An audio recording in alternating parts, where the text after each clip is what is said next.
Tikulandireni ku program ine ya Tikudziweni pano pa TTV komanso wireless ya Times ine dzina langa ndine Alik Ponje.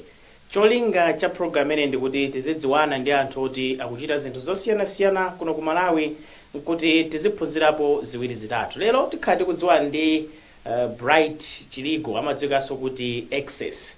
Amene ndi nyamata amene amayang'anira kuti Mikodzi ndiye timva zambiri zokhudza gulu limeneli komanso kuti akuchita zotani kuno ku Malawi. Tiyeni tikhalire limodzi. Tikulandireni ku program ineyi Ekcess limene umakunda kwambiri iwe. Okay. Bright Chiliko. Ndifotokoza Bright Chiliko Ekcess. Tiyambe ndi Bright Chiliko because tikamba ndi Bright Chiliko ndiye tiyamba ndiye kuti kobadwira kumudzi. Ekcess linabwerano. Yes. Alright. Bright Chiliko nabadwira ku Lunzu koma ku muzi kwathu ndi kunchewu ndine ngoni. Abambo anga ndi ku Lunzu mayanga kunchewu. Yeah. School ndaphunzira secondary ndaphunzira ku G secondary. Kena wansankhe akukoni.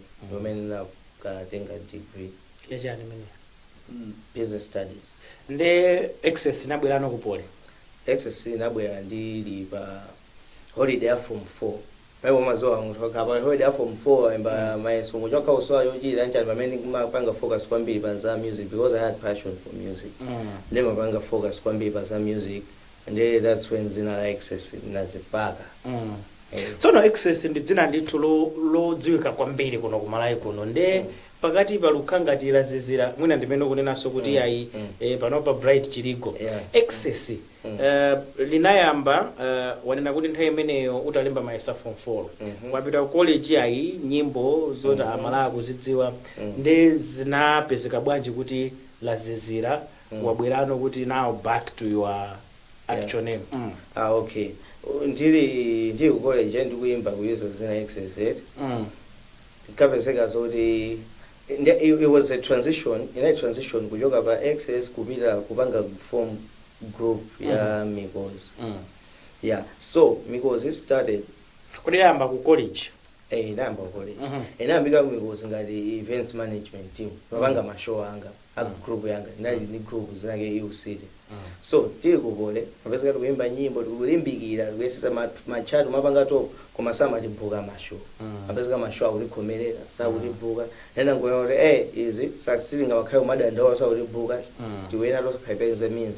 Nena amba kupanga pangisa ma events, ma show atuka. Mapanga ku Doviki, ku Blue Elephant, ku Ozone, ku Zomba Jinkana, manje just all over Malawi. Mapanga ma events that. Once the events are makhala very successful makoma yonke.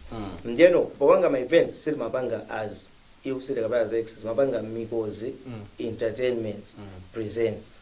Dzina linabwera bwanji la Mikodzi. There with my problems when mapanga face as musicians with the problems that mapanga face. Tikagambia zoti ife mu industry mukufunika ankolo ena ake oti azititaniza omazolo mwana ukakhala kodi Mikodzi ndi Mikodzi. Yeah as an uncle of entertainment industry. So wakha munthu ndiwe mwana muja mwapezeka chinthu ikapa koma ndikani yakwankolo angana kwankolo ife tikazipfira ngati ma victim that we need an uncle, so we didn't have mabodies omwana alipo akuluakulu paibe amasapota paibe amasapota amafana zinthu za abana paibe amene amasapota. So that's when I know that then mashow mango lenga anthu omwe then mashow zipanga toka tikhama uncle atoka tikhama Mikodzi. So we started ngati an entertainment events team.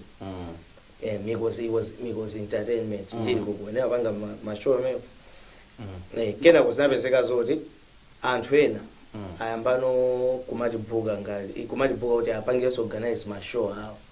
Ndi anthu aja machuluka napezeka tasiya kupanga mashow athu tambopanga no strictly mashow anthu ena kuyiwala zathu zoyimba makupanga no focus zopusha anthu ena. Since ukampusha munthu wina zimakanika zozipusha weka because umakhala competition mine should be better than them. So nangokuvomeza kuti fail maybe our strength is on the marketing side.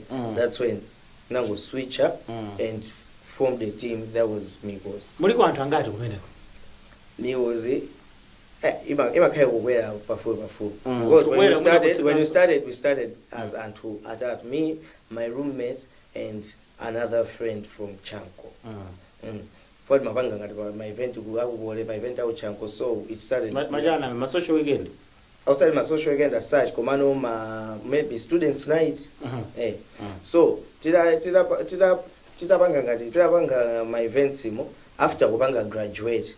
If you already have my events, then my antwena, my classmates anga antwena, my mapanga applying Chiliko, masama emba Chiliko, na mana 10 if it tango panga ni ngati my journalist, so when I graduate that as my journalist for I first want to join me because not on the events management side, Omano as journalist. Mageno anabanga IT, and I first of all joined the website as, and that's how the team was building up. Yeah. Running website bwino. We have. Ndepa makaja and website. Website banka nyimbo and news migozinet.com.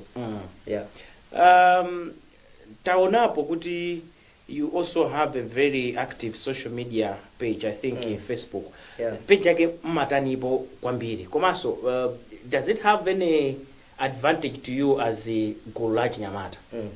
I think page one behind Kenzilo Banga promote my events. On our Facebook page, Instagram and Twitter. Yeah. So it has a following of over 200,000 people.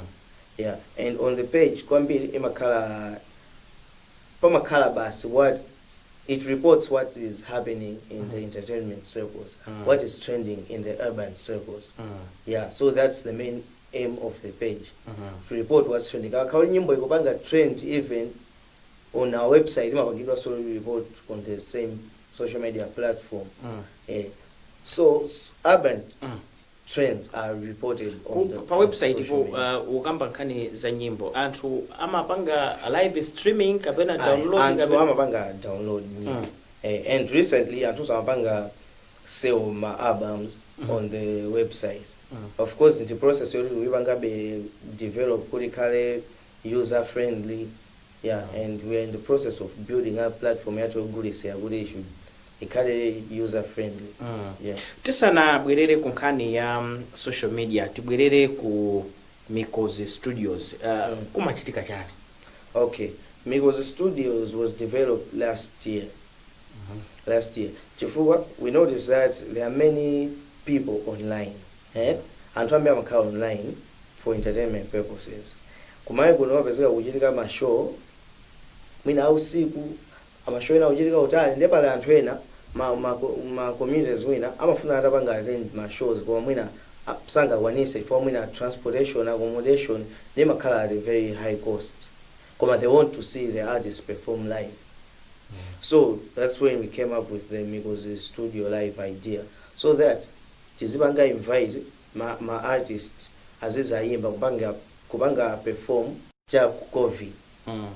Even the studio live performances, it was also another means of bridging kagabo gamene gogo kuli anthu azithabe kuonera oyimba mwa sangasa online performing live. Ndengati inoyo ngati gulu pindula yake mabwera bwanji pamenepo? Okay, if ngati gulu we tapangabe ma partnership ndima bodies angabwe. For example, we have once partnered with Global Hope Mobilization that has sponsored the studio live is right, and by sponsoring they were actually paying artists takwimbayo via mama chanjira ku show. Not only were they paying the artists, they were maybe asked for accommodation. My band members also amali vila. So they are also using when artists to advance their messages. And recently, so my bodies also Standard Bank also once partnered with us, and sponsor set ya KOK. So not only is the Mikodzi Studio live there just to entertain, commercial artists are benefiting from the live performances. And also besides that, during a live performance, that are online, and online, they are also reducing risk of COVID-19 infection. So no maiko ina tikama kamba nkhani ngati zimenezo za online kandi streaming ndi zina zotero kumakhala kuti mwina ma platforms zimene agwiritsidwa ntchito kandi ma mobile network providers amakhoti akupereka a certain fee kwa amene apanga kumalawi kuno zinafikapo pamene kapena do you see that happening in the future kuti mwabweretsa chigulu cha anthu ambiri online ndi ma network providers ndithu kumakupatsani something? Have you ever explored that possibility? Okay, I think that is very possible.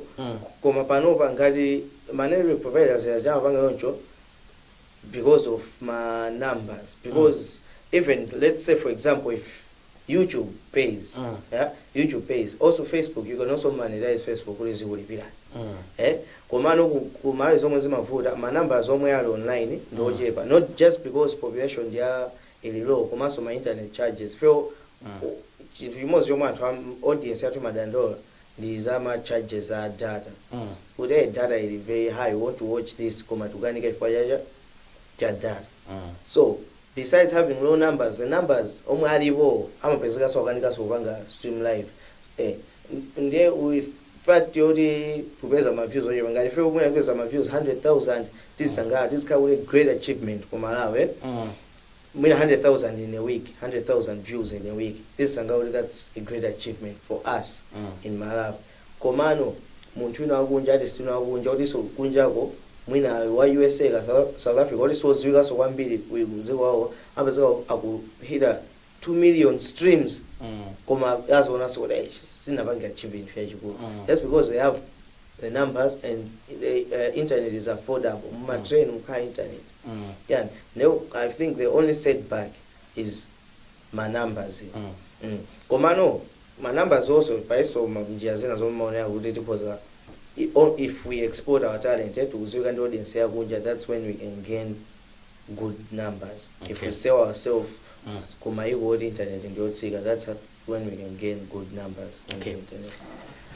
Mukuonera program ya Tikudziweni pano pa Kanema wa Times TTV komanso kumvera pa wireless ya Times. Lero tikudziwana ndi nyamata uyu mkulu wa gulu la Mikodzi. Kumvetsa kuti gulu limeneli la chuka kwambiri pa social media ndithu pakuchitika zambiri ndi now they are taking advantage of that. Komanso ndachinyamata oti akuchita zinthu mwina zochititsa chidwi choti ena akhoza kuphunzirapo. Titenga kaika break pang'ono tibweranso pakatha 60 seconds. Tikulandireni ku gawo lotsiriza la program ene ya Tikudziweni pano pa TTV komanso wireless ya Times.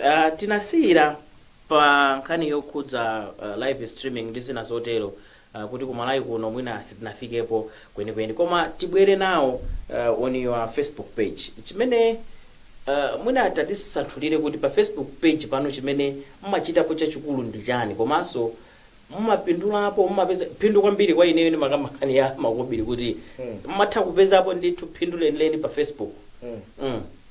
Okay, pa Facebook pamapezeka phindu ndipo ndimapanganso urge ma artists ena onse kuti they should be as user ma Facebook pages chifukwa for example we once did fundraising performance we panga stream pa Facebook page anthu apezeka kuti akulipira we have sold my albums anthu on Facebook anthu apezeka zoti akugula ma album anje and even Facebook ija it has ngoti ma online outside Facebook yoka ma online platforms also and phindu in monetary terms chifukwa your following even urban artists they should know that their following can be equivalent to monetary value.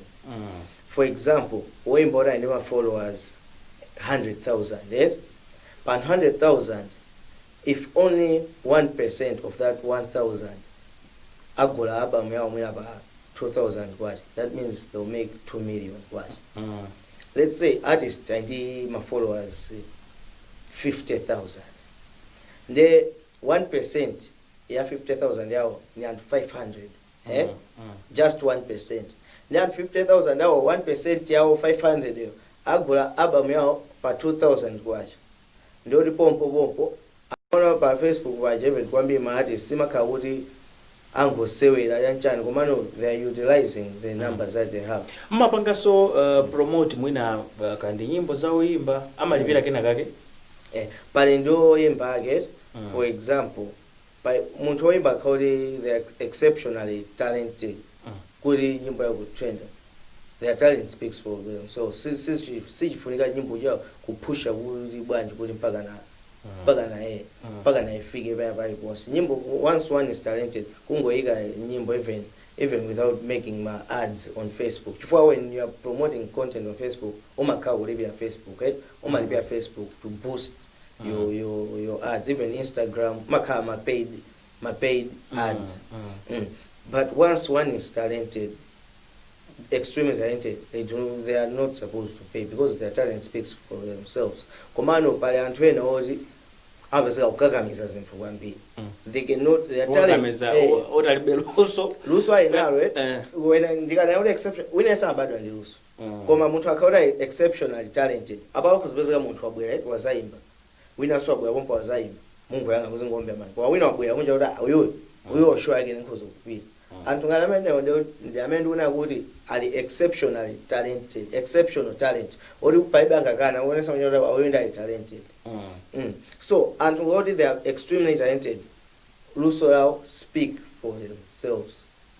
Even when they do not engage muzima promo zambiri. Wapala anthu ena oti talent yao ili on average.